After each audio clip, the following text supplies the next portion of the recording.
Ontario minimum wage earners get a pay hike. A scary close call on an area highway. And more angry words on the Veterans Affairs office closures.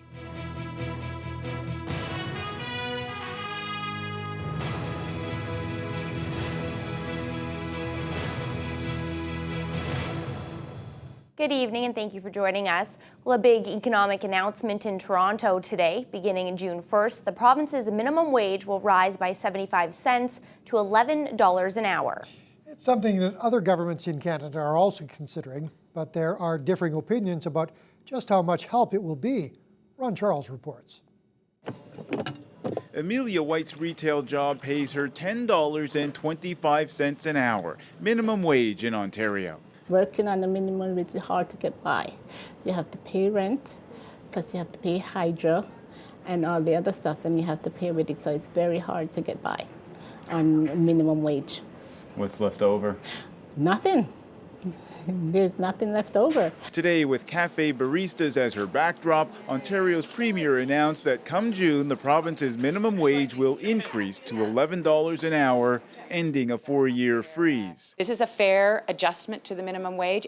The adjustment brings Ontario from the middle of the pack in terms of minimum wages in Canada and moves it up to the top along with Nunavut.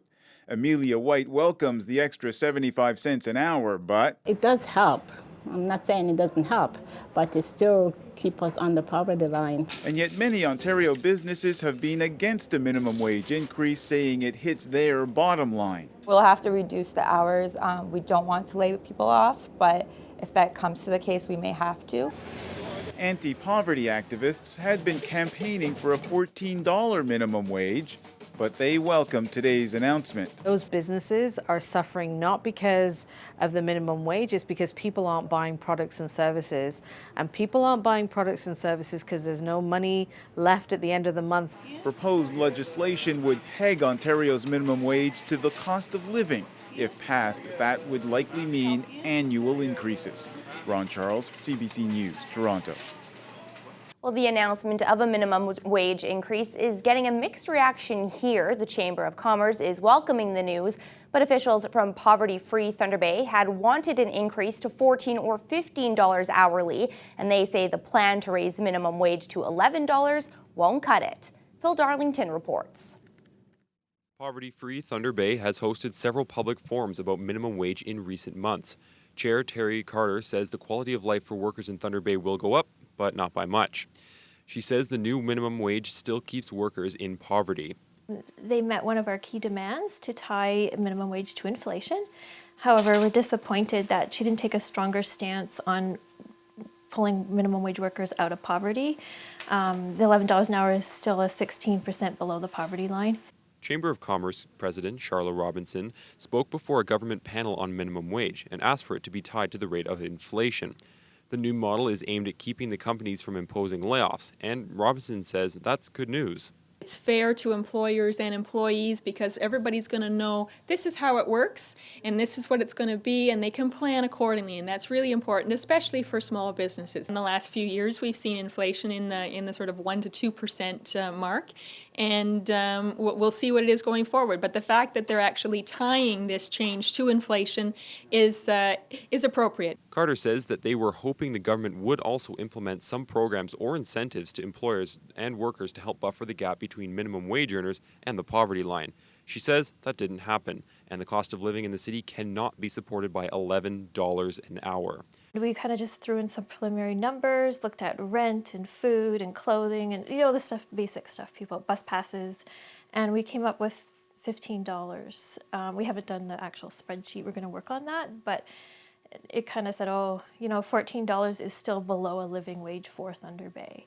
Phil Darlington, TBT News. A heart-stopping video taken on a northwestern Ontario highway is causing a buzz on social media this week. The footage was recorded earlier this month by a dashboard camera mounted in a transport truck traveling on Highway 11 between Nipigon and Beardmore. The highway is covered in snow. As the truck comes around a bend in the road, the driver sees an oncoming transport attempting to pass a snowplow, and his terrified reaction is caught on tape. No! No! Fortunately, the oncoming rig managed to move over just enough to avoid a deadly collision. The person who posted the video says the other transport driver failed to stop at the scene, and they're hoping someone will be able to identify the other vehicle or its driver. OPP Traffic Sergeant Ken Mandy says they've seen the video. He's now looking into whether the incident was reported. And he says the OPP will also try to identify the offending driver to possibly lay charges for making an unsafe pass and for failing to remain at the scene. Former federal Liberal leader Bob Rae is delivering a keynote speech in the city at this hour. The chief negotiator for the Matawa First Nations is speaking at the Thunder Bay Chamber of Commerce annual general meeting.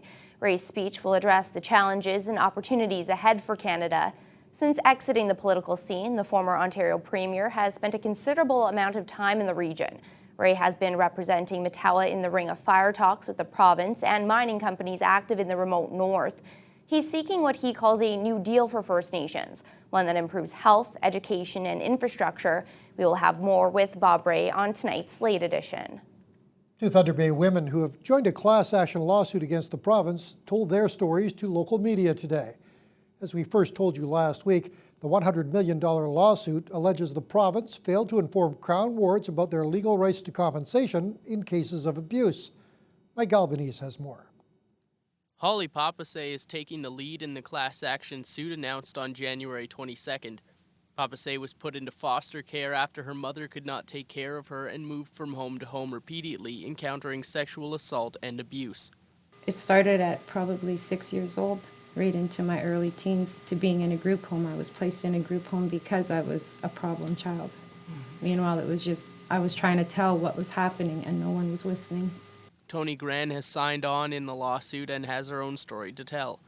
After her mother's partners abused and beat her, she became a Crown ward and moved into foster care. Later on, she was adopted by a family in Hamilton. Gran explains. That family was a horrifically abusive family.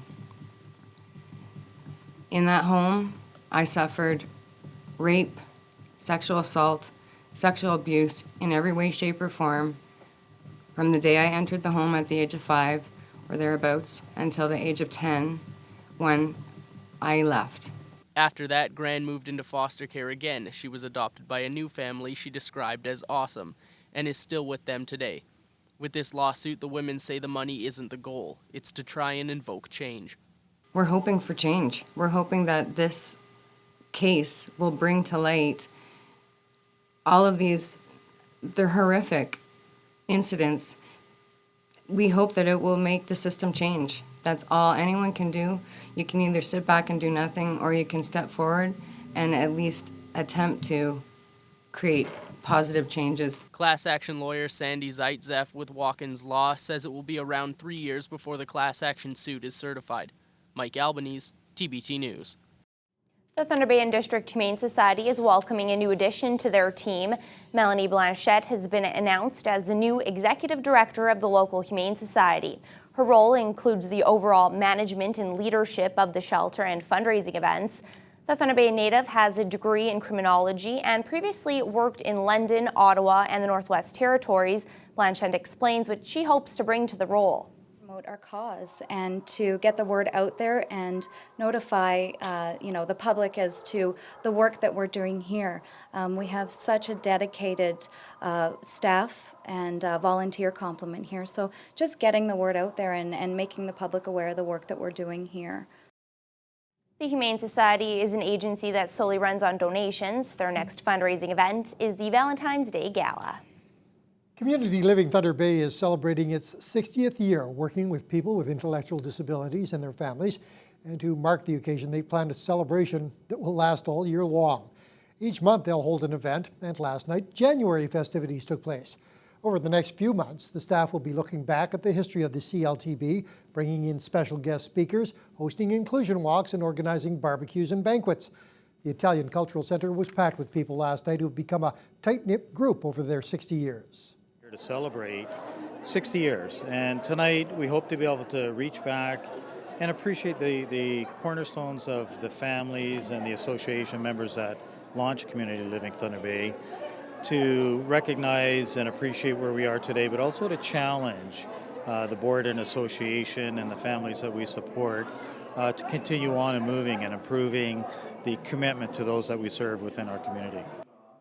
A common saying at CLTV is coming together is a beginning, keeping together is progress, and working together is success. And the staff say they plan on keeping this quote relevant for another 60 years. The Keller Park School has unveiled their new mascot. It's called the Thunderhawk, and it made its debut in a play presented this afternoon.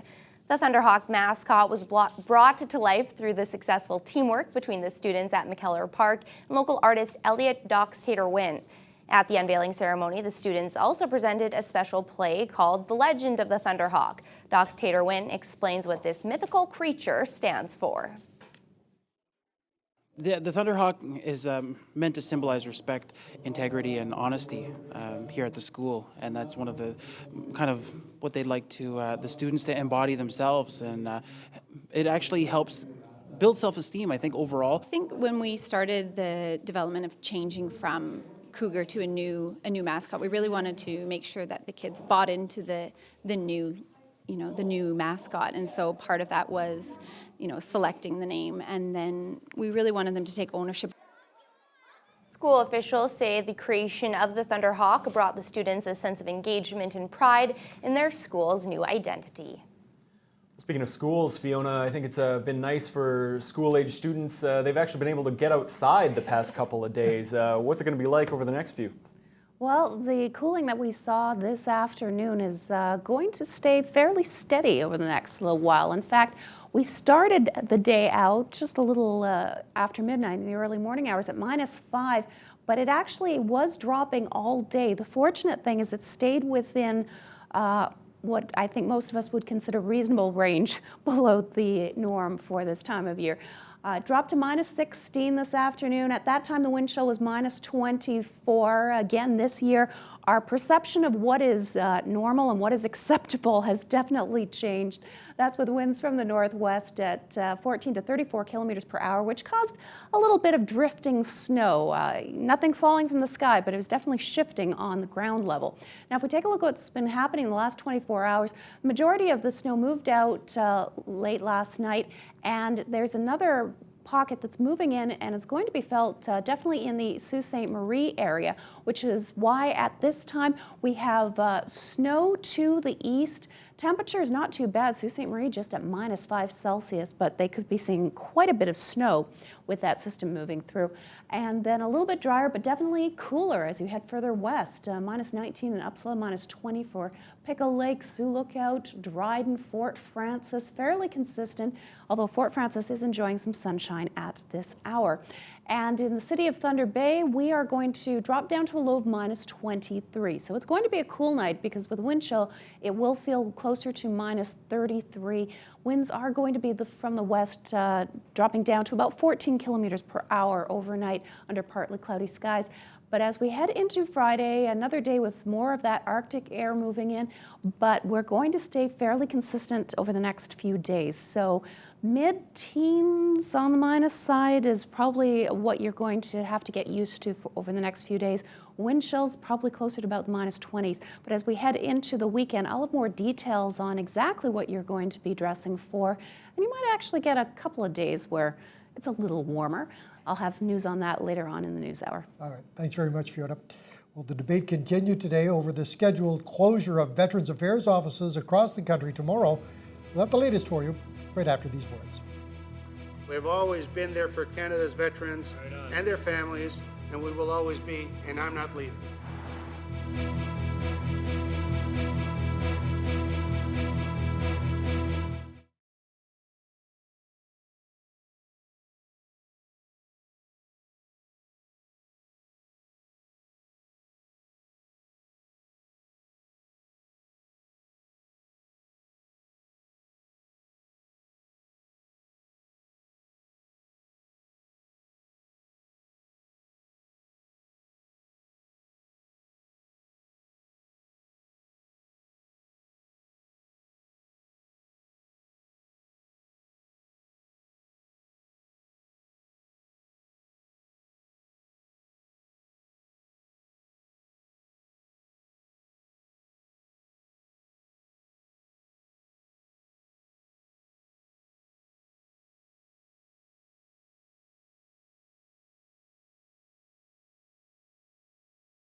Members of Parliament debated cuts to Veterans Affairs offices today in the House of Commons. The NDP called for the debate, urging the government to stop changes that take effect tomorrow. MPs won't vote on the motion until Monday, after the offices have closed. Julie Van Dusen reports. Veteran Ron Clark arrived back in Cape Breton today to applause and smiles from fellow veterans. Glad to see you.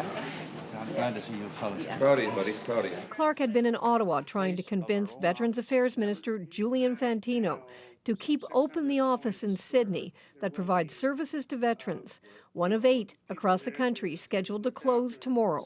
I said he's either going to have to quit or get fired, but I don't know that's going to happen. Help is indeed available. Meanwhile, a debate was underway in the House today about these very cuts. Fantino says he's staying put. We've always been there for Canada's veterans and their families, and we will always be, and I'm not leaving. The office's targeted for closure deal with a multitude of issues, ranging from veterans' benefits to PTSD. 8 bureaucrats who specialize in veterans' issues will be transferred once the offices close to Service Canada offices, but those 8 will be handling the work of 90 who will be cut. This Conservative MP says veterans will be able to turn to more than 600 Service Canada offices across the country. If they're not getting the help they need at Service Canada, I want to know. But critics say sending veterans to Service Canada is not the answer. As one World War II veteran said the other day when he was here, when you call the toll-free number, bring your lunch. This vet with PTSD was on the Hill to see the debate. Why should we go every time and open this car again and open everything again to a new person? It is grossly unacceptable to be shutting down services to our veterans when we've lost 8 of them to suicide in the last 2 months. This is fear-mongering at the height of all this rhetoric. Tomorrow, veterans will be protesting at many centres that are slated for closure, and critics will be monitoring the impact of the changes on the services for Canada's vets. Julie Van Dusen, CBC News, Ottawa. Justin Bieber has a date in Toronto on March 10th, a court date. It's in connection with allegations the pop star assaulted a limo driver during a visit to the city last month. The 19-year-old turned himself in to police last evening. It all comes as Bieber is facing a growing backlash in the U.S. Stephen D'Souza has the latest. Waving goodbye to his hardcore fans, Justin Bieber looked calm and relaxed as he arrived at the Hazelton Hotel last night. It was a different scene a few hours earlier as Bieber faced an assault charge. Just a few fans were left outside the hotel this morning. I just think that he's a teenage boy, and yeah, he is doing crazy things, but I understand where he's coming from. It's not acceptable behavior, but I mean, he's a teenager, and teenagers, we're rebels, sort of. Biebs is here. Police allege that after this Leaf game, Bieber assaulted a limo driver who picked him up from a nightclub. Justin Bieber. This latest charge comes after a pair of incidents in the U.S., driving under the influence and resisting arrest in Miami, and vandalism charges in California. Teenager acting out or carefully crafted image change. CBC Radio's Gian Gomeshi says Bieber is following a well-worn path. There is a legacy of teen heartthrobs who rise so quickly, so high, and the only place to go is down, and there's this inevitable implosion. Gomeshi says Bieber's popularity is falling, so it's no coincidence that Bieber released this video moments before he turned himself in. What do you do when the 13-year-olds no longer think you're cool? You got to get cool. And that's the oldest trick in the book, to be a badass. Is he really a badass? Lawyer Calvin Barry has prosecuted and defended celebrities, including supermodel Naomi Campbell, found guilty of assaulting her assistant in 2000. He says dealing with celebrity clients isn't always easy. You have to be able to say, you got to listen to me, you got to rein them in, you have to direct traffic, you have to tell them what's in their best interests. He says the assault charge is minor, at worst a $2,000 fine and or 6 months in jail. A lot of times these things have a tendency to resolve themselves without a trial. A lot of times that's what these high-profile people want. They don't want to go to trial. They don't want to air laundry. They don't want to be cross-examined. Bieber's next court date is March 10th. Stephen D'Souza, CBC News, Toronto. The former commander of Canadian forces in Afghanistan is in jail in Kabul. Daniel Menard now works for a private security company in Afghanistan. He's been held for nearly 3 weeks. His employer says it appears to be some kind of administrative misunderstanding. Menard used to be a brigadier general. He resigned from the Canadian forces in 2010. A military court fined and demoted him for having a sexual relationship with a subordinate. The Sochi Winter Games open 1 week from tomorrow. An exhilarating time for Canadian athletes who've worked so hard for so long. But for many of them, there is a darker emotion in play as well. Concern about safety for themselves and for family members traveling to cheer them on. Peter Armstrong explains. Some 38,000 security forces are now patrolling the streets of Sochi. And as Russia prepares to welcome the world, some Canadians are taking a second look at their travel plans. We have our spectator pass, we have our visa. Whenever they can, Sharon Moyes and her husband travel to support their daughter. Heather Moyes and bobsled partner Kaylee Humphreys will defend their Olympic gold at the Games. We were talking to her last week on the phone, and she's concerned about us going and wondering if she might be responsible for us being in danger.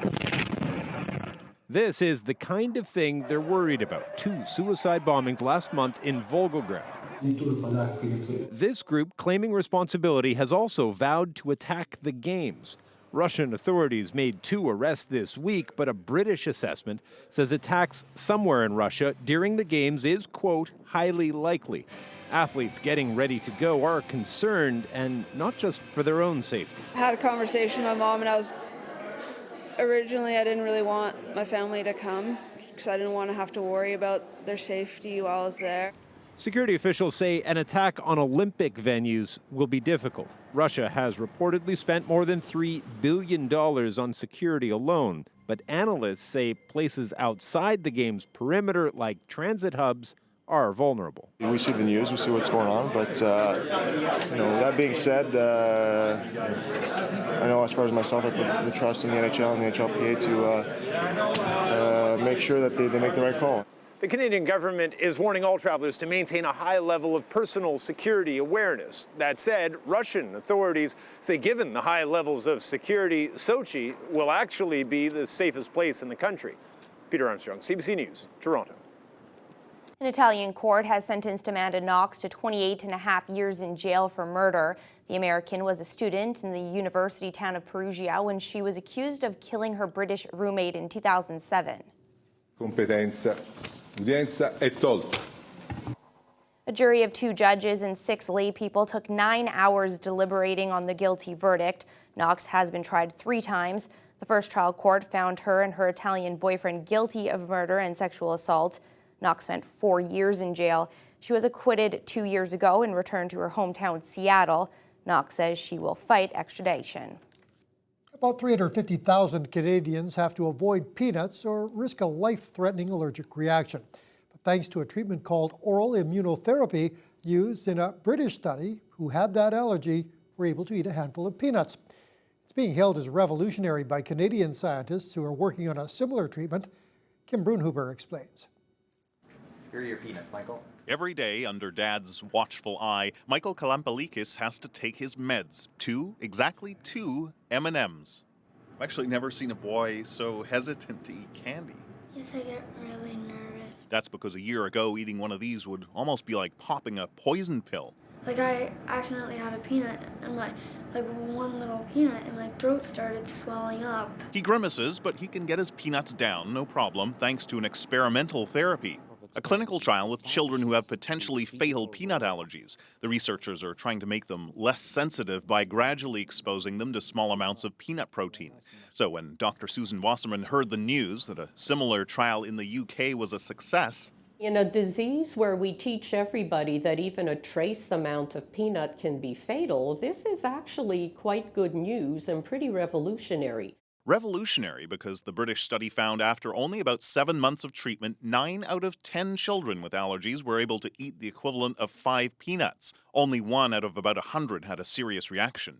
What it shows is that at least most children can be successfully desensitized to even a small amount of peanut. For Michael, it means he's no longer scared of the phrase may contain. Before I couldn't even have any traces at all of peanut, and now I can have 2 peanuts a day. Dr. Wasserman says it's not a cure. The effect only lasts as long as you're on the therapy, and there's up to 10 years of research needed before it's available at your doctor's office. We are optimistic that using a process or something like this is going to be there in the future. In the future, children like Michael still wouldn't be able to tuck into a peanut butter sandwich, but they probably wouldn't die if they accidentally took a bite. Kim Brunhuber, CBC News, Toronto. Hundreds of millions of people in China have been on the move for over the last few days. This is the first day of the Lunar New Year, a 2-week-long festival that puts a big emphasis on visiting family. As Andrew Lee explains, the holiday has a big impact nationwide. And so it begins for these travelers. They are part of the 700 million Chinese people taking 3 billion trips from one part of the country to another, leading up to the Lunar New Year celebrations. Trains, buses, cars, bicycles, motorcycles, you name it. It's very important, because it's been several years that I haven't seen my parents, and I'm going home to see them. Spring Festival, all the families should get together, get united, to pass the New Year's Eve together. From the lowest paid of migrant workers to the richest big bosses, everyone takes this week off. The whole country shuts down. Construction crawls to a halt. Stores that usually never close are shuttered, and factories cease production. This is basically downtown Beijing. And if you notice, this city of 20 million, well, it's pretty empty. 非常舒服. I feel really comfortable. And the traffic, it's really good. For people making a last-minute break for home, cabs are hard to come by. But the sky in this usually smoggy city is blue. And perhaps best of all, the air is, well, the best it's been all year. But that's about to change. Beijing is going ballistic. The people still here will celebrate in a way that the Chinese do, perhaps better than anywhere else in the world. On the other hand, the smoke from these fireworks makes the air quality up to 50 times worse than it should be. But nobody here seems to care. The celebrations and everything that goes with them will continue well through the night, and almost every night for the next week till the end of the holidays. Andrew Lee, CBC News, Beijing. Let's take a look at today's market activity now. In Toronto, the TSX up 92 points to 13,735. The Dow jumped 109 points to 15,848. And the Nasdaq climbed 71 to 41.23. The Canadian dollar managed to stop its recent slide, gaining a tenth of a cent to finish at 89.56 cents US. Gold down almost $20 to $1,242 an ounce. And oil closed up at over $98 a barrel.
After spending last weekend on the road, the Lakehead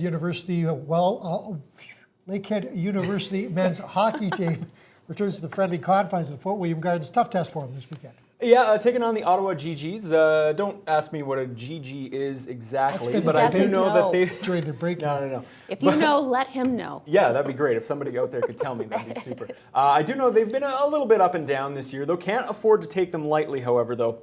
The Thunderwolves, of course, they have some issues of their own. Case in point, if they hope to make a deep playoff run this season, then at some point they'll have to start getting some production on the power play. The Wolves are operating at an abysmal 12% efficiency rate with the man advantage. That's second worst in the OUA. Only the one-win RMC Paladins are more futile. Winger Jake Carrick says they're simply not directing enough pucks at the net. Personally, I think it's the lack of shots we're having. We need to start taking the puck to the net, shooting it more, rebounds, everyone go to the net. If without shots, we're not going to get anything generated, so I think we have to start worrying about that. Carrick missed last weekend's games in Windsor due to injury. Coach Bill McDonald hopes his return can help spark the struggling special teams unit. He says they need more guys to start making their way into the tough areas of the ice. If you get a shot from the point on the power play, and there's going to be, because they only have 4 guys, there's going to be some puck laying around the crease, and it's up to you to get there. Doesn't matter how much skill and how much talent you have on the power play. If you're not working, those 4 guys will outwork your 5. So every power play, you really need to outwork them and send guys to the net and get gritty and get in there to score those dirty goals.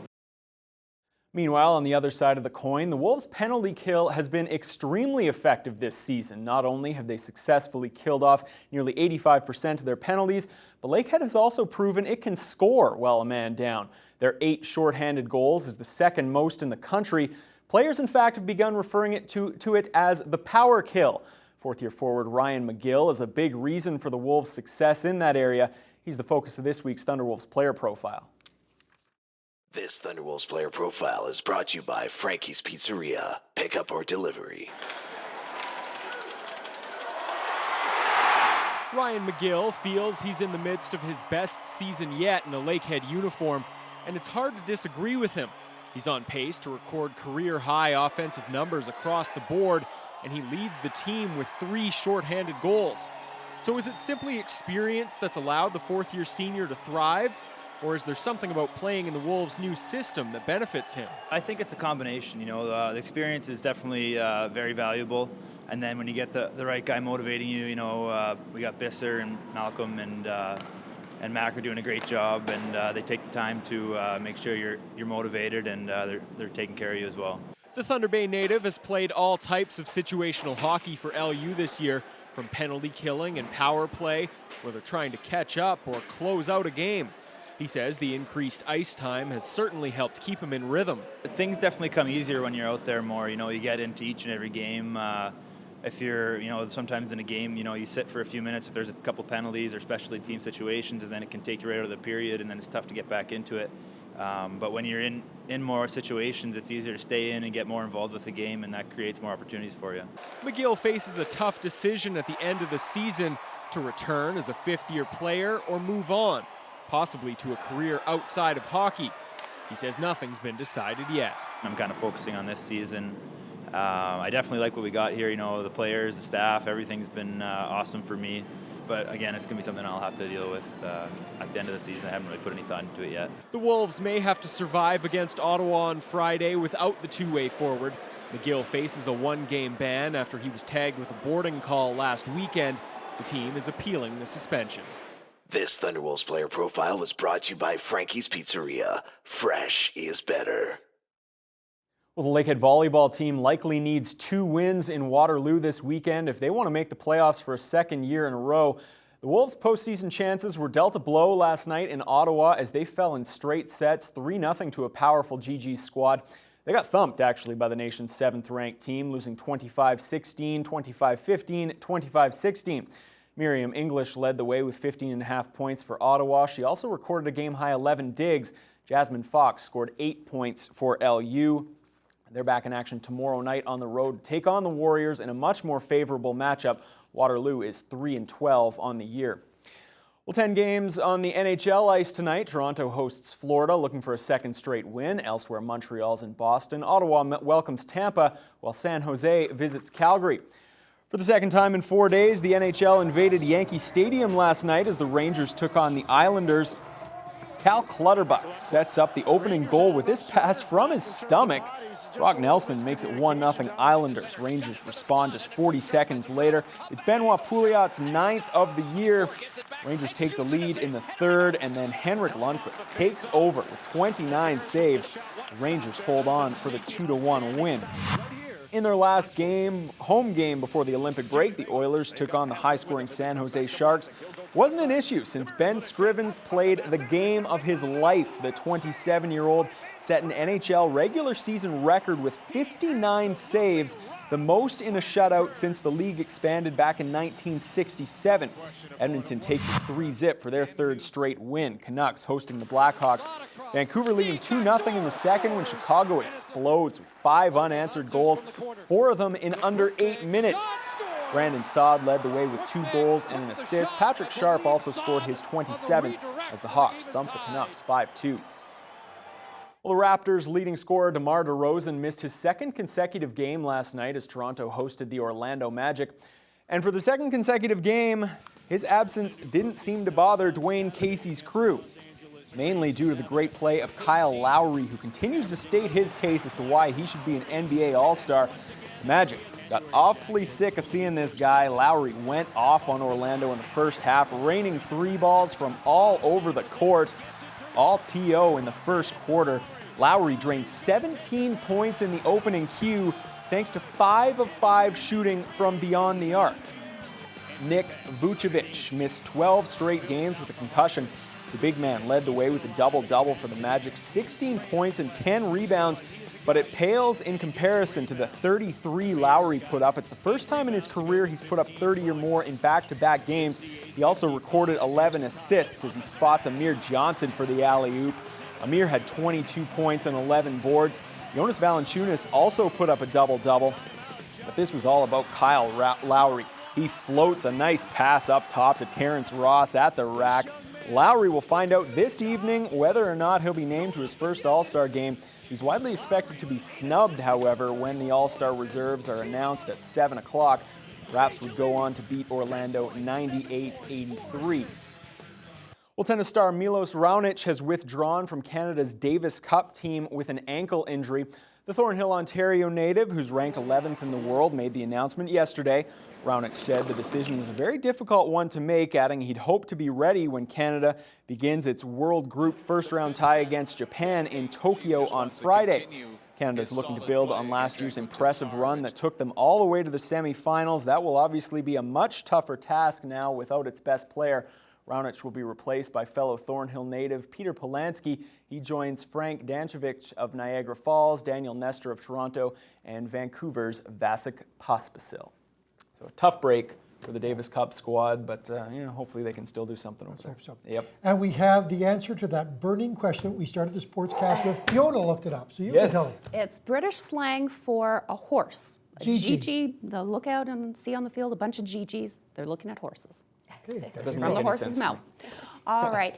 Well, tonight we've got a whole lot of new dramas, new comedies, and if that's not your cup of tea, we've also got to look at some of those outdoor hockey games that have been very popular this year. With more, here's your lineup on Teletalk. Tonight on Global Thunder Bay, starting at 8, Howie Mandel is up to his usual tricks on How He Do It. At 8:30 p.m. on The Millers, Carol and Adam form an unexpected bond while carpooling. Then at 9 on Rake, Keegan represents 3 Amish bakers who were accused of attempted murder. And at 10 on Elementary, Joan discovers an unsolved murder connected to a prehistoric fossil. Over on CKPR Thunder Bay at 8, Defying Putin looks at justice and democracy Russian style. Then at 9 p.m. on A Season Like No Other, the Ducks and the Kings face off at Dodger Stadium. And at 11:35, George has filmmaker Jeff Barnaby in the red chair. Teletalk is brought to you by Points, the traffic ticket specialists.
Well, like us, Fiona, the West is seeing a little bit of a cool down as well.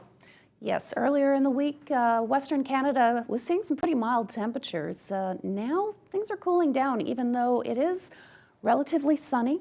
Nice conditions out there if you're just looking out a window. If you're actually going outside, though, maybe not so much.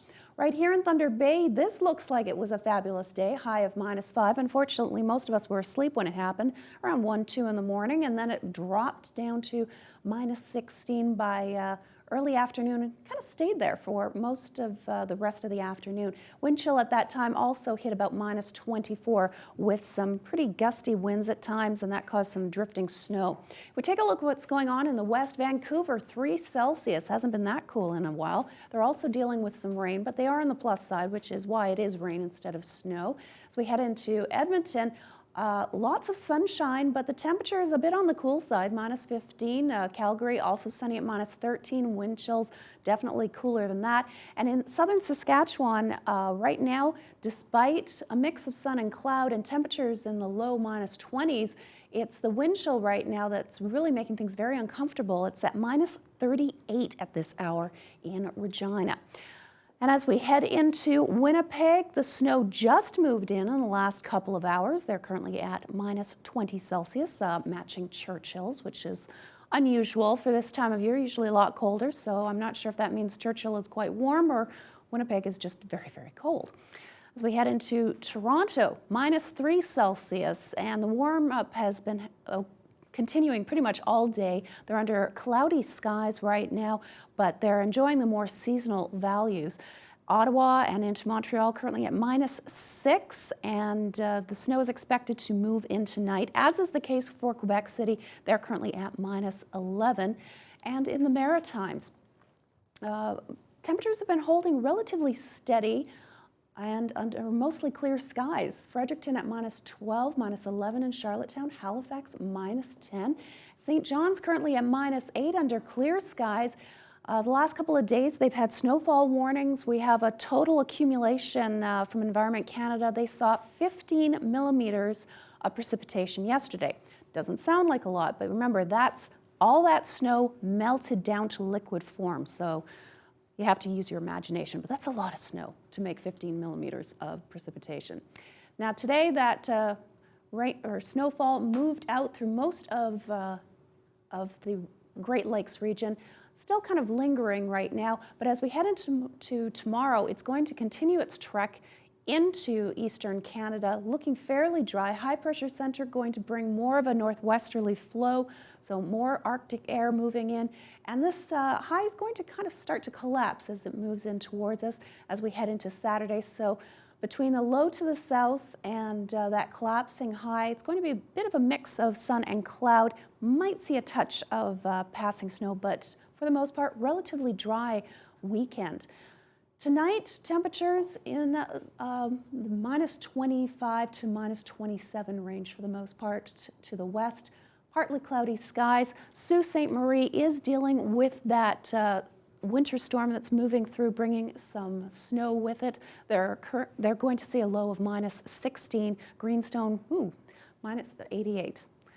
That's usually what pops up when they're not getting a proper temperature reading. So we'll have a better temperature for you for the late edition. But for tomorrow, Greenstone is going to see a mix of sun and cloud and a high of -17. Lingering snow for Sault Ste. Marie, and to the west, temperatures a good 10 degrees below the norm. At this hour, we're -16. Wind chill feels like -22, and tonight the wind chill will feel like -33. First thing in the morning, starting out at -34, but by mid-afternoon, a little bit of a warm-up. -25 will be the wind chill, and the high for the day, -14. Then it starts to warm up just a touch for the weekend. Might see some passing snow on Saturday, but for the most part, best day will be Monday when we hit a high of -9.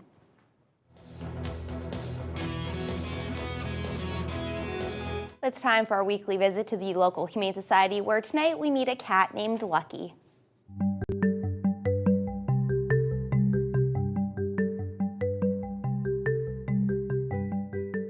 Hi, this week's Humane Society Pet of the Week is a very affectionate guy named Lucky.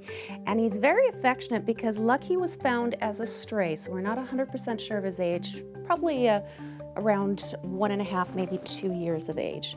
He is a domestic shorthair and tends to be very friendly, very sweet, and would get along with anybody who likes a really affectionate cat that's going to really spend a lot of time cuddling and getting to know you.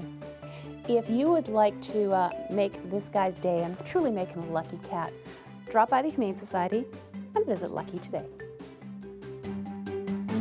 Your Pet of the Week has been brought to you by Thunder Pet. Expert advice and high-quality pet food within your budget. For those of us who grew up here, it's always fun to see the reaction of newcomers during their introduction to snow. We've got some fun footage of a youngster who's been introduced to it for the first time. That's coming up right after these words.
Well, a new polar bear at the Toronto Zoo is getting a whole lot of attention after a video was posted online.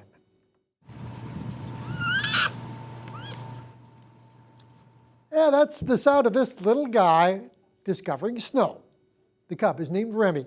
He was born at the zoo back in November, and staff have been raising him indoors. But it looks like he's enjoying this outdoor stuff just fine. Of course, he is a polar bear after all, so you would expect that to be the case. Remy is scheduled to make his public debut, by the way, at the zoo a little later on this spring. Can we replay that? It's so I can cute. practically hear all of our viewers oohing and eyeing. He looks just like the Coca-Cola polar. Yeah, he does. Recapping our top story, the province has decided to raise minimum wage to $11 an hour. Mixed reaction here in Thunder Bay. The Chamber of Commerce is applauding the move. Poverty-free Thunder Bay is not. In sports, 10 games in the NHL tonight. Toronto, Florida, Montreal, Boston, the big ones will be following. We'll also preview the upcoming Thunderwolves matchup with the British horses, apparently. That's Well, that'll do it for tonight's Look at News, Weather, and Sports. Thanks for being with us and have a good evening.